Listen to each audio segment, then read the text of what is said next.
Boa tarde, pessoal. Na aula de hoje, nós vamos ver sobre diversos tipos de preparações, começando pelas preparações nasais. Em relação à fisiologia do nariz, né? O nariz ele é um dos responsáveis aí, né, pela caracterização do olfato, né, o recebimento de aromas, né, e cheiros, caracterizando aí esse nosso sentido olfativo. O condicionamento do ar inspirado, né, tanto ali a etapa de aquecimento e umidificação, como também a etapa de filtração, né, pelos pelinhos da região da narina.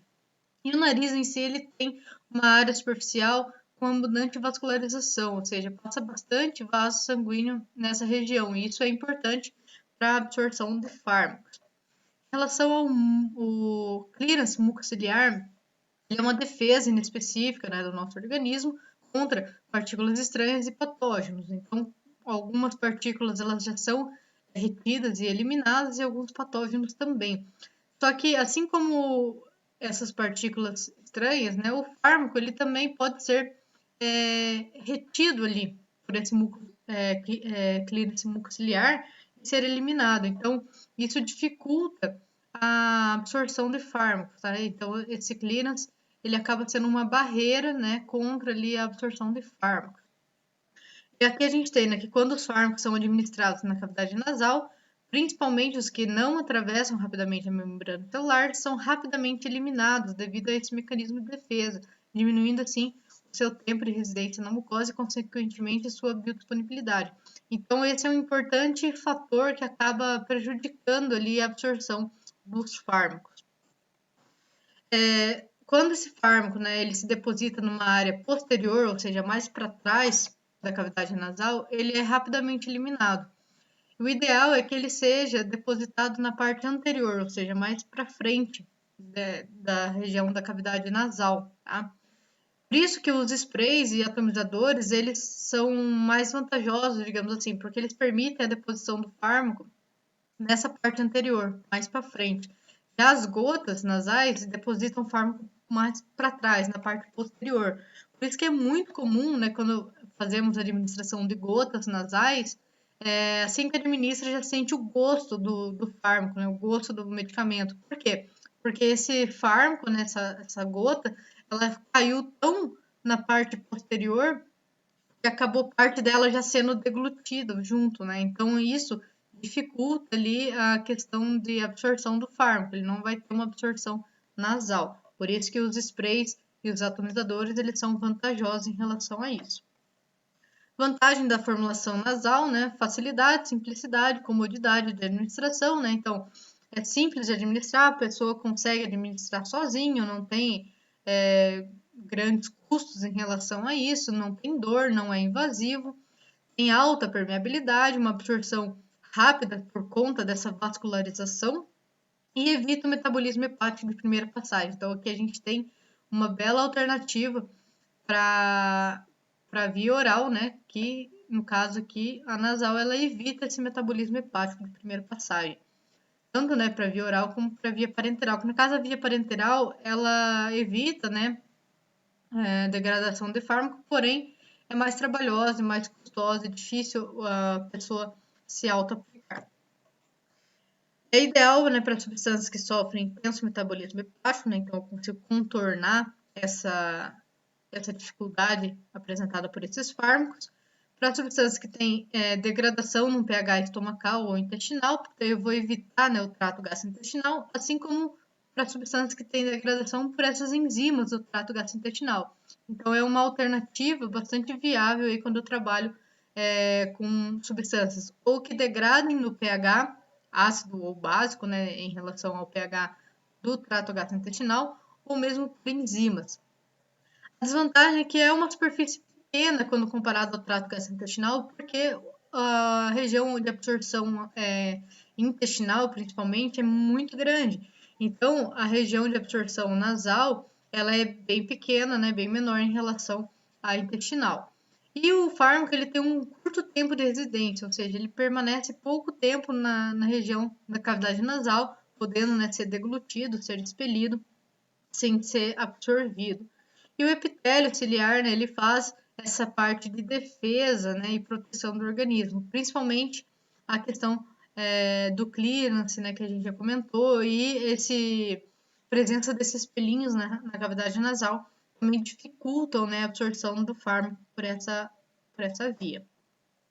Em relação à composição, isso que eu vou falar aqui em relação a essas características pode ser aplicada para as próximas duas formulações que a gente vai comentar, tá? Então, uma formulação líquida, né, de modo genérico aqui, que não seja exatamente por via oral, né? Vai conter conservante, antioxidante, agentes solubilizantes, né, e solventes, sais para ajustar o pH e tonicidade. Aí aqui no caso, para administração nasal e até mesmo oftálmica, é utilizado um humectante para diminuir essa irritação e outros agentes espessantes. Um agente espessante ou um agente doador de viscosidade, ele serve justamente para deixar a preparação, mesmo que líquida, um pouquinho mais viscosa, que ela não seja tão fluida, tá? Esse fato de deixar a formulação um pouquinho mais viscosa faz com que aumente a permanência no local de absorção e essa formulação ela pode ser absorvida, né? O fármaco pode ser absorvido por mais tempo ali nessa região. Para ter absorção nasal, nós temos duas vias, né? A via transcelular, que é a via que atravessa a célula, e a via, né, que também é chamado de via intracelular, tá? E a via paracelular ou ainda intercelular. Tá? Então, intra atravessa por dentro da célula e inter entre as células, ok? Qual que é a diferença disso? Fármacos que sejam mais lipossolúveis, eles vão conseguir atravessar a membrana da célula. Fármacos que sejam hidrossolúveis, né, ou hidrofílicos, eles não vão conseguir atravessar a membrana da célula. Por quê? Porque a nossa célula ela é constituída por uma bicamada lipídica. Então, o fármaco que é hidrossolúvel, ele não vai conseguir atravessar a membrana, a bicamada lipídica da nossa célula.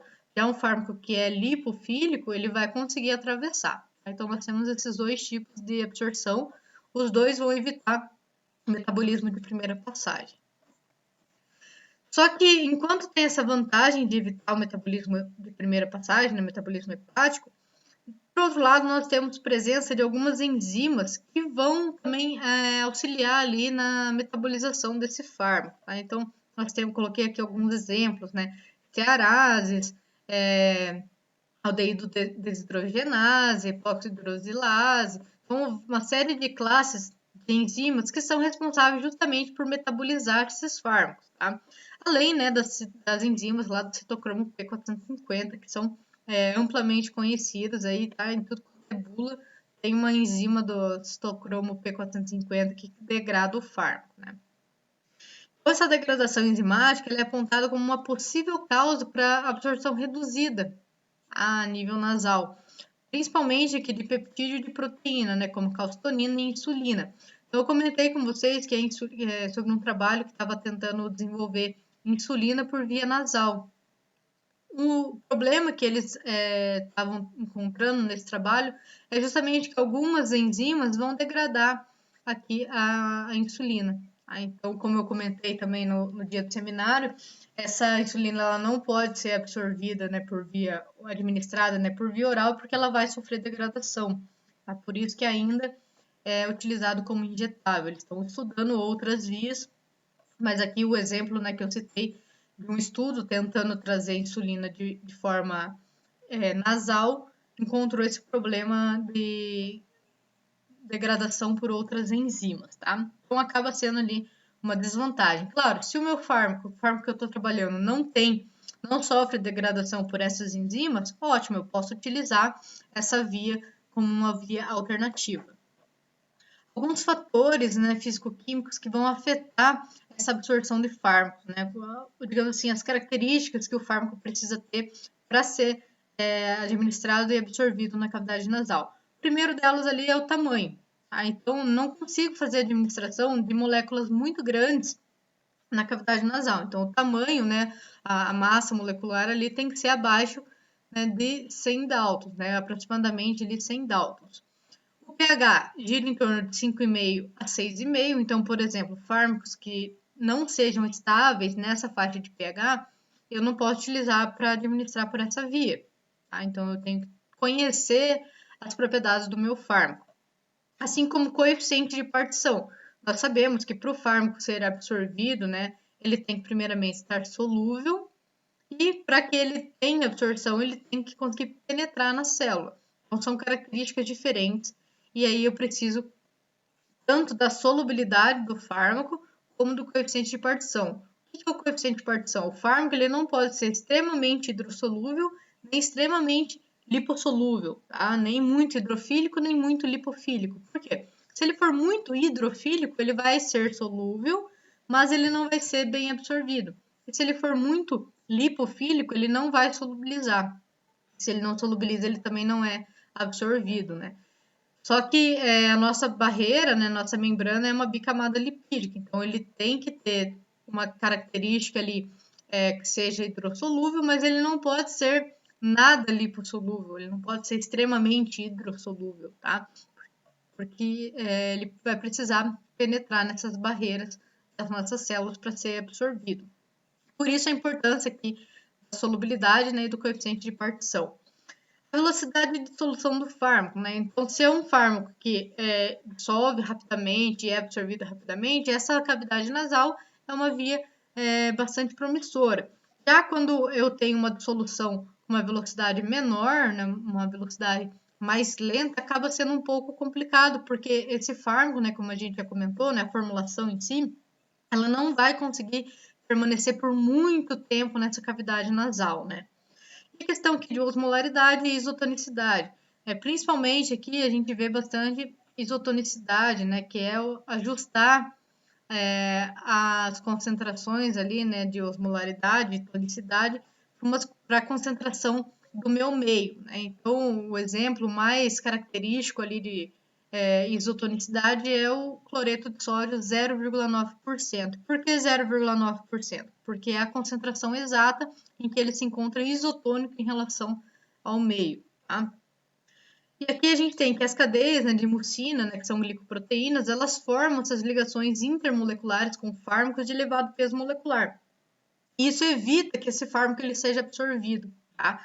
Então, por isso que eu tenho que trabalhar com fármacos pequenos. Se eu tenho um fármaco de elevado peso molecular, ele vai interagir com essas glicoproteínas, ele não vai ser absorvido, ele vai se juntar com essa glicoproteína, vai formar uma molécula ainda maior e não vai conseguir ser absorvido. Como ação ali, nós temos tanto ação tópica, né, como eu posso ter uma possível ação sistêmica. Então, na ação tópica, nós temos aqui os clássicos, né, para rinite alérgica, sinusite, congestão nasal, que fazem ali um rápido alívio dos sintomas e com poucos efeitos colaterais. Salvo exceção, né, quando na formulação eu tenho vasoconstritores nasais, principalmente ali alguns descongestionantes que fazem uso, né, de efedrina, filinefrina. Então, é uma orientação que poucos farmacêuticos fazem, né, ou melhor, um questionamento que poucos farmacêuticos fazem, é justamente na hora de indicar ou de dispensar um descongestionante nasal, é perguntar se o paciente, né, o indivíduo que vai utilizar a formulação, tem hipertensão arterial. Porque se o indivíduo está hipertenso e está fazendo uso de um vasoconstritor, por mais que seja absorvido na cavidade nasal, esse vasoconstritor ele pode atingir a corrente circulatória, se administrado incorretamente, e causar ali uma vasoconstrição geral, né? E vasoconstrição vai aumentar ainda mais a pressão arterial.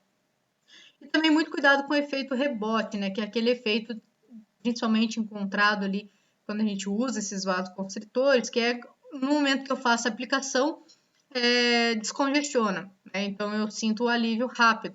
Só que conforme eu vou utilizando cada vez mais essa formulação em um espaço de tempo menor, o meu corpo, né, ele acaba, entre aspas, aí, se acostumando e ele não causa esse descongestionamento de forma natural, só com uma ação do fármaco. Isso é muito complicado porque se o indivíduo que faz uso por muito tempo, ele simplesmente parar de administrar, ele vai sentir esse efeito rebote, tá? É o que? Não conseguir ficar sem utilizar porque vai trancar tudo, e o indivíduo não vai conseguir respirar adequadamente.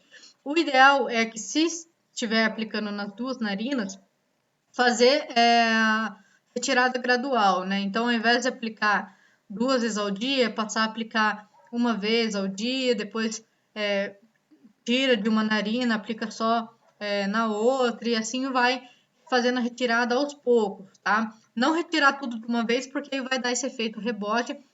O paciente ele não vai conseguir ficar sem utilizar, porque ele vai trancar o nariz ali, ele não vai ter como respirar adequadamente. E formulações para efeito sistêmico, né? Principalmente por ter uma irrigação ampla ali nessa região nasal, ele consegue ser absorvido e tem um efeito sistêmico também. Formulações utilizadas, nós temos aqui as gotas nasais, né? As gotas, elas causam um erro na uniformidade de dose, porque, como eu falei no começo, né, deposita o fármaco, a formulação na cavidade posterior, e aí o paciente acaba engolindo parte dessa formulação que foi administrada. Os sprays, eles têm um maior controle de dose, né, em relação às gotas, e as pomadas, né, por ser uma formulação semissólida, ela consegue ter um maior tempo de residência na cavidade nasal. Então, obviamente, o fármaco ele vai ficar ali mais tempo podendo ser absorvido.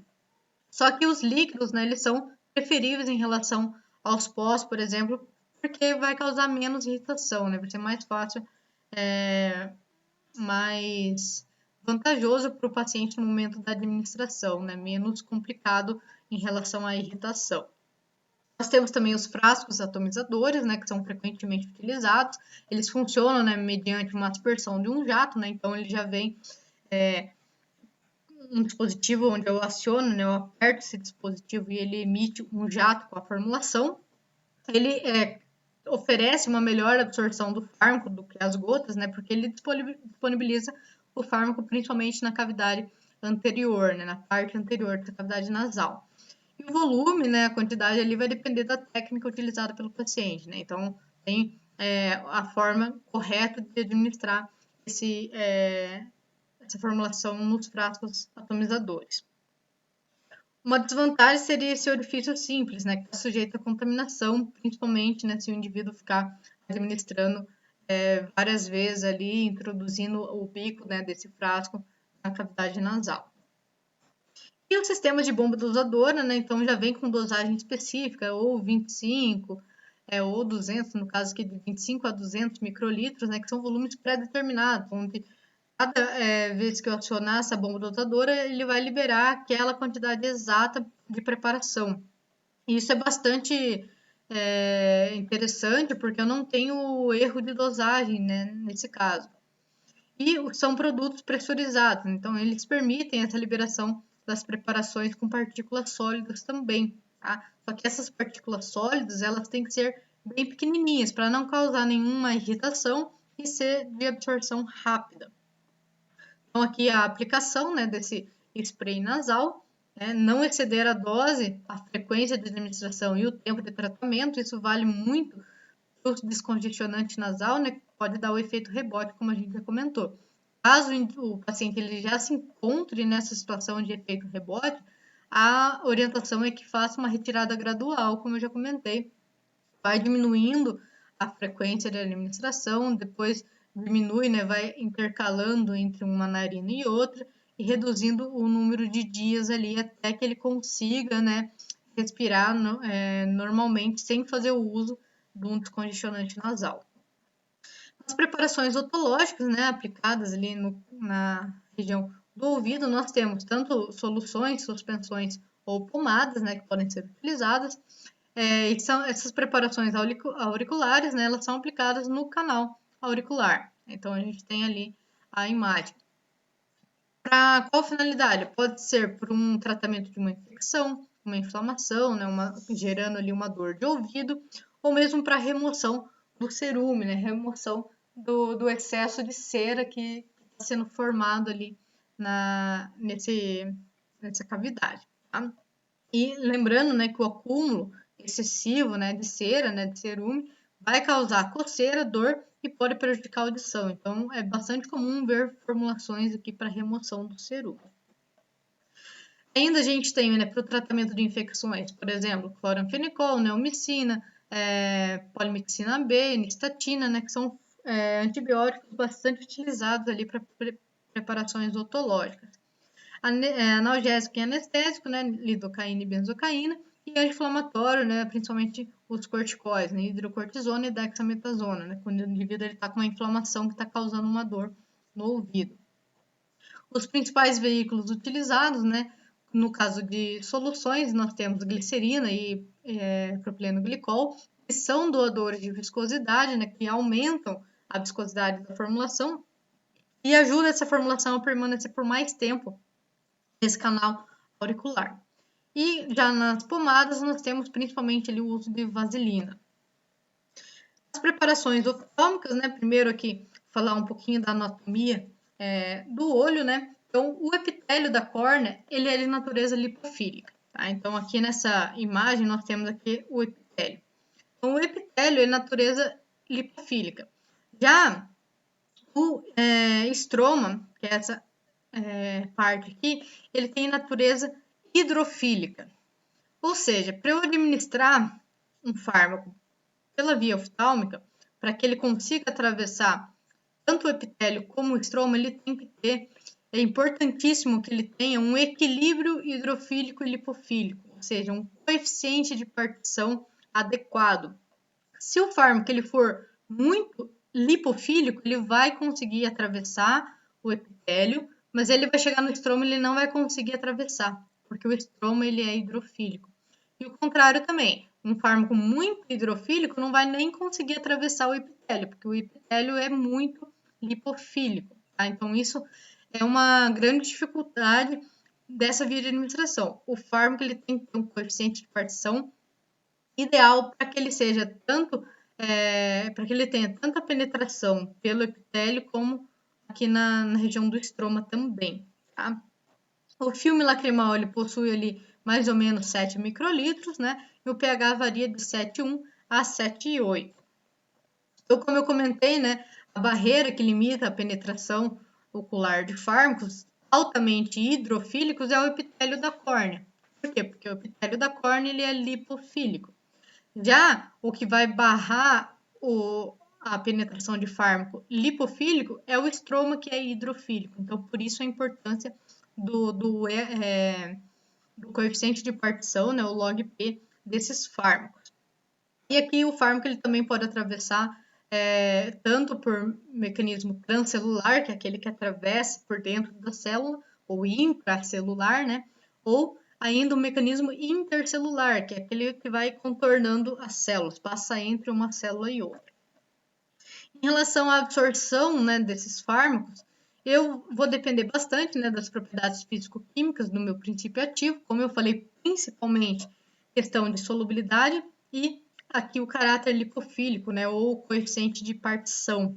Mas ainda eu dependo do tamanho de partícula, né, principalmente ali se essa partícula de fármaco ela não está solubilizada, né, se ela está, por exemplo, no caso de suspensão.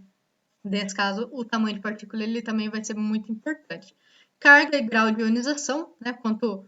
Se eu tiver carga, a absorção é diminuída e o grau de ionização ali também está relacionado. Então, de preferência, trabalhar com substâncias que sejam de tamanho pequeno, que tenham uma solubilidade adequada nessa região e tenha esse caráter tanto hidrofílico como lipofílico para que ele possa ser bem absorvido.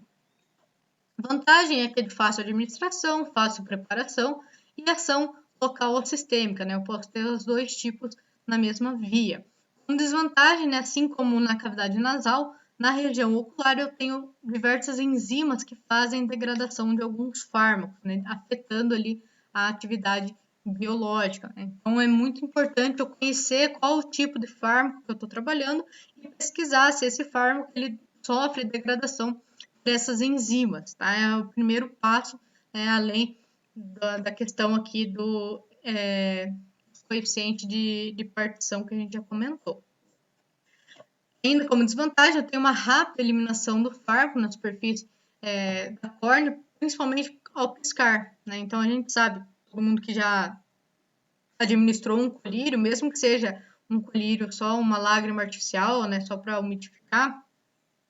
A instilação ali, cada gota vai girar em torno de 20 microlitros, se aplicar, né, duas ali vai dar 40, no caso ali está um exemplo, né, após uma instilação de 50 microlitros, em torno de 90% da dose eliminada em até 2 minutos, né? Parte já escorre ali só pelo ato de piscar e grande parte ali dessa dose ela vai sendo eliminada nesse período de 2 minutos, tá? Isso requer, né, gera ali no caso uma baixa biodisponibilidade, né, por conta dessa dificuldade de permanência no local para ser absorvido. Já os veículos utilizados, né, eu posso utilizar água destilada pura, solução isotônica, né, de cloreto de sódio, no caso 0,9%, solução 2% de ácido bórico e outras soluções tampão. É como o uso de pomadas, aqui a gente tem lanolina e água, os principais utilizados para fazer pomada oftálmica.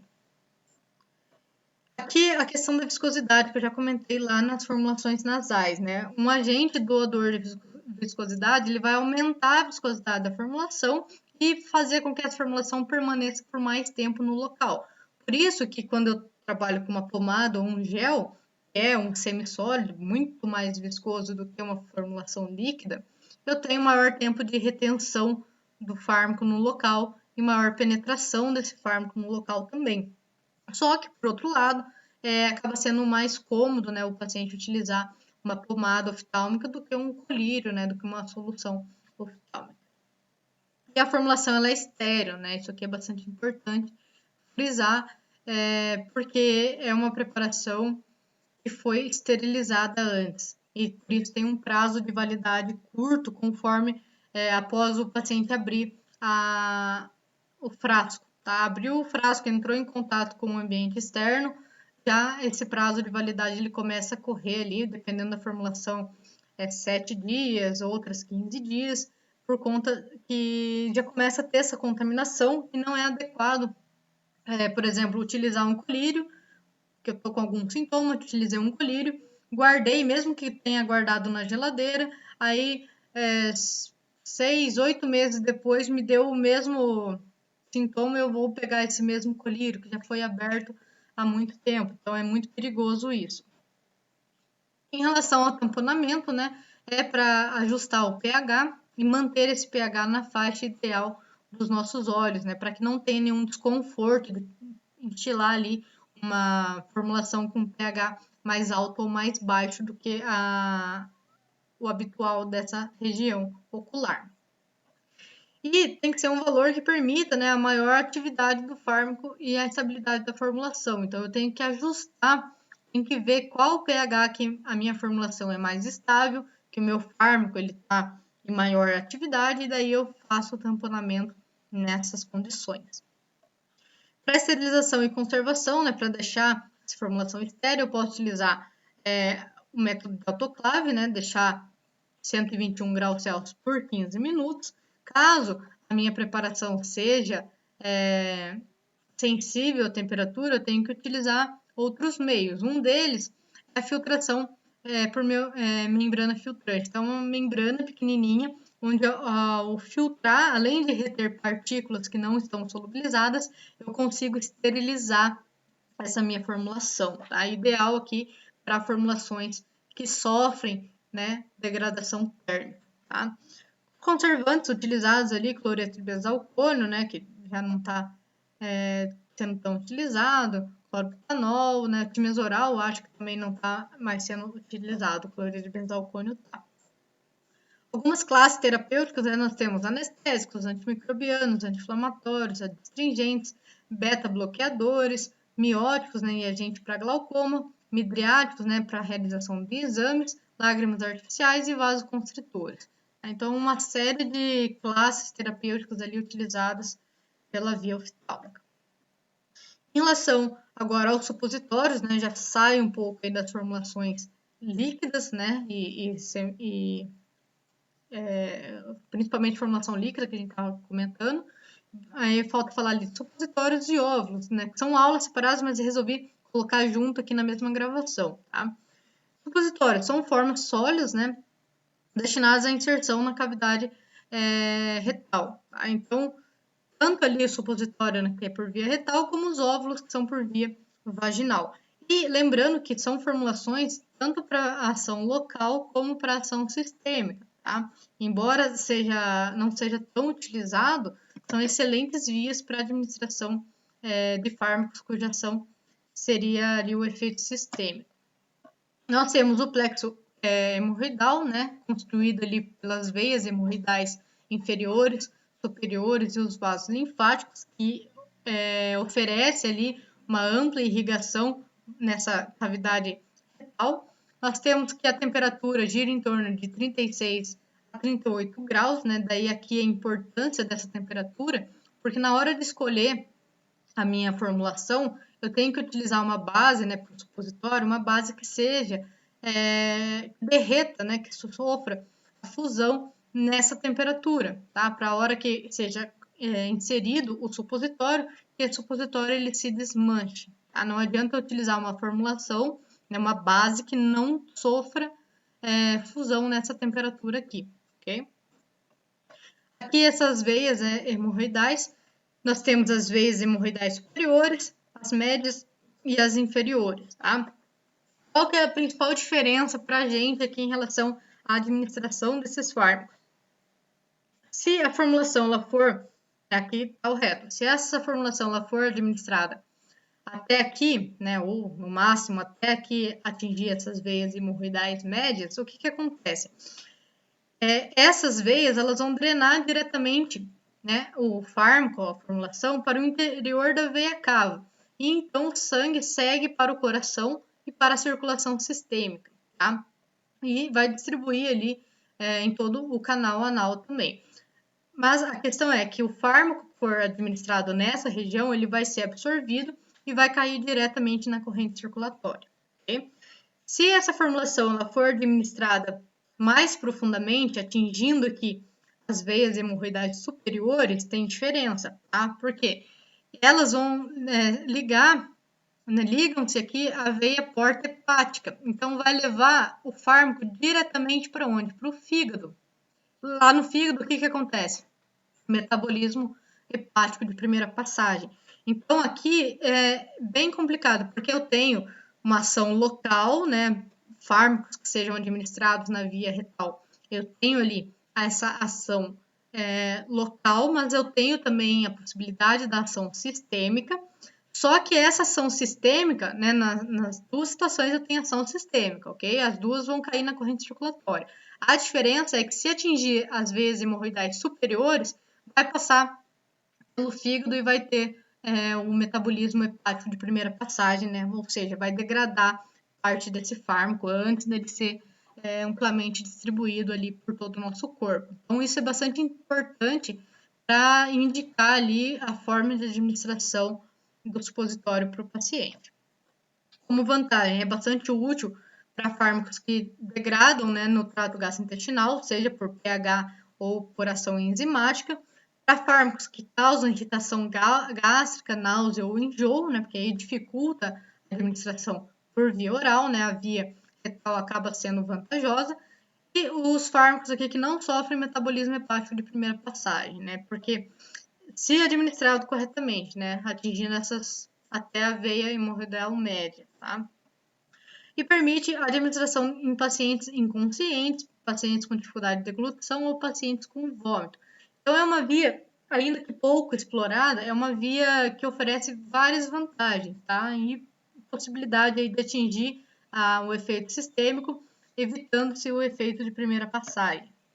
Requisitos para a base do supositório, né? A gente já comentou que tem que fundir, né? E dispersar ali a uma temperatura retal, que seja compatível, né, com o fármaco e o restante da formulação, que não seja tóxica, que seja facilmente desmoldado. Acredito que você já tenha preparado o supositório lá na farmacotécnica, né? Tem os moldezinhos. Tirei dessa aula aqui, mas lá no slide que está disponível para vocês tem os diversos tipos de formato, tamanhos, moldes, né? Então, o método utilizado, né, basicamente trata-se em fundir a formulação e aí preencher aqueles moldes, esperar esfriar. Então, a facilidade ali de desmoldar sem quebrar acaba sendo um critério, um requisito aí para a seleção de base. Possuir propriedade umectante, ser estável durante o período de armazenamento, conferir viscosidade suficiente, né, uma viscosidade adequada após a fusão, né, após a fusão dessa base, e permitir a fabricação por vários métodos, né, que seja mais interessante.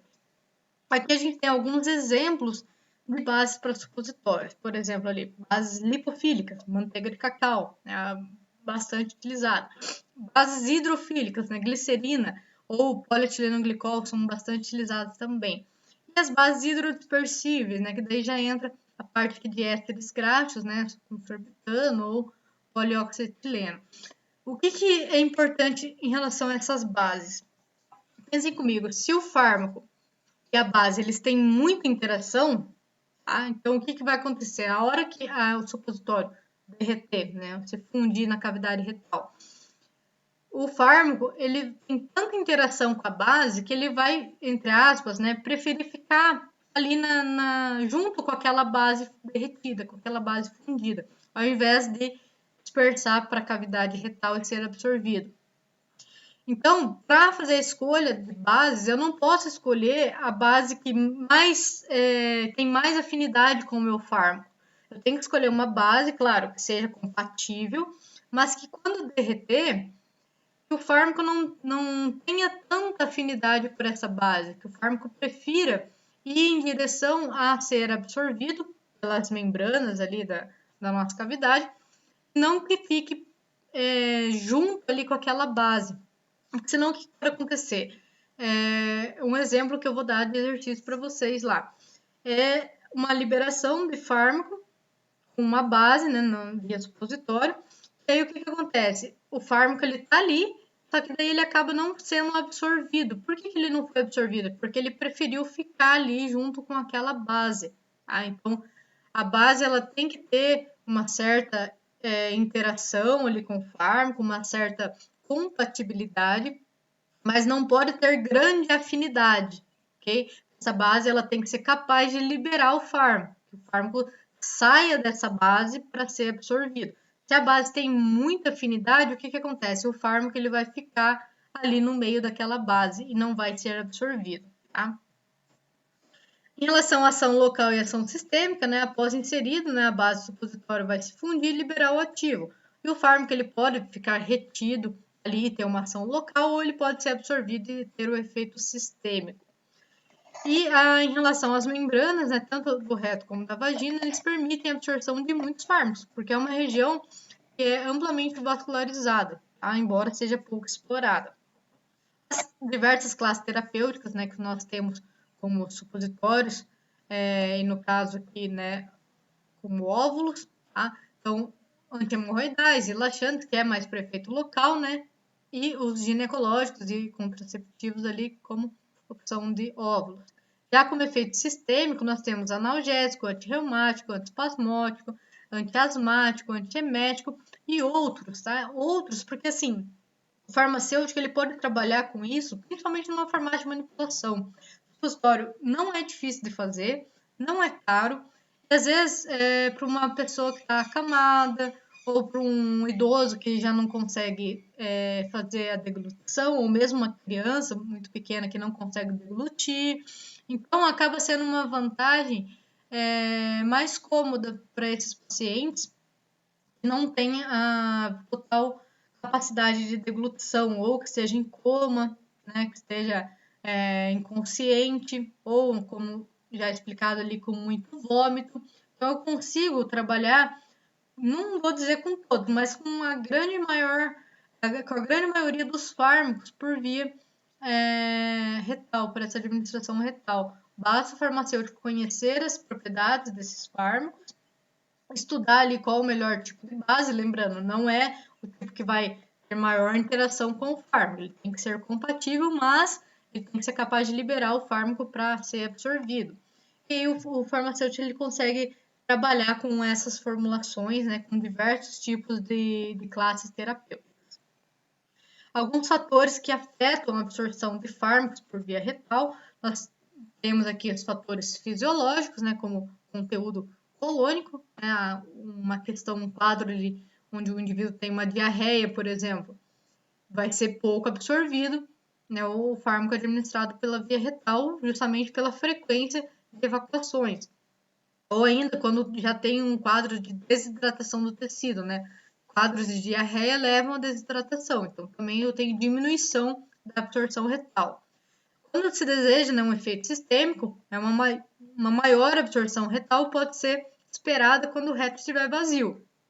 Então, por exemplo, se eu tenho um caso onde o indivíduo está fazendo uma administração de supositório e não está percebendo o efeito terapêutico da formulação, seja um efeito sistêmico, não um efeito local, uma das orientações pode ser que se faça primeiro a evacuação do reto para depois administrar o supositório. Aí sim ele vai atingir um efeito sistêmico mais pronunciado. Em alguns casos, inclusive, às vezes é necessário aplicar um enema de evacuação para daí depois fazer a aplicação do supositório de ação sistêmica. Tá? Para ação local não é necessário. Fatores relacionados à via de circulação, né? Então, como já comentado, nós temos as veias hemorroidais inferiores, né? E elas vão receber o fármaco absorvido e vai iniciar a circulação sem passar pelo fígado. Já quando o fármaco ele é absorvido pelas veias hemorroidais superiores, aí ela leva diretamente para o fígado e sofre metabolismo hepático. Tá? Também uma importante orientação em relação à administração de supositórios. O pH retal gira em torno de 7 a 8, né, e não tem capacidade tamponante. O que significa isso? Que não tem um sistema tampão que vai manter esse pH entre 7 e 8. Se acontecer alguma disfunção e alterar esse pH ele vai ficar alterado por um tempo até normalizar suas condições fisiológicas. Em relação a tamanho de partícula, né, ou melhor, né, fatores físico-químicos de fármaco de base, eu tenho que ter um tamanho de partícula adequado, né, para facilitar ali a absorção, uma boa solubilidade tanto em óleo quanto em água, né, que é o nosso coeficiente de partição, e a questão de natureza da base e capacidade de liberação do fármaco, que é aquilo que eu falei em relação à escolha da melhor base. A base ela não pode ser a que tenha maior afinidade com o fármaco, porque aí essa base ela não vai ter a capacidade de liberação do fármaco. Tá? Então, o fármaco após o supositório se fundir, o fármaco vai acabar preferindo ficar ali no meio com a base, ao invés de ser absorvido, ok? Então, eu tenho que utilizar uma base que tenha compatibilidade, mas que sirva para liberar esse fármaco também para o meio para ele ser absorvido. Algumas observações, né? Armazenar em local fresco, se for necessário refrigerar antes de administrar, tem que deixar a temperatura ambiente, né, para ficar mais fácil de administrar e, inclusive, umedecer ali com água os supositórios que são de gelatina de polietileno glicólico. Era isso que eu tinha para passar para vocês. Eu vou deixar disponível uma atividade. Vocês podem fazer essa atividade em duplas, né, ou trios, dependendo aí de como vocês se organizarem. E daí pode me mandar, pode ser por e-mail mesmo, tá bom? A atividade eu vou deixar lá no portal do aluno, mas eu vou colocar no AVA também para ficar mais fácil para vocês pegarem, certo? Então, até mais, pessoal. Qualquer dúvida é só entrar em contato.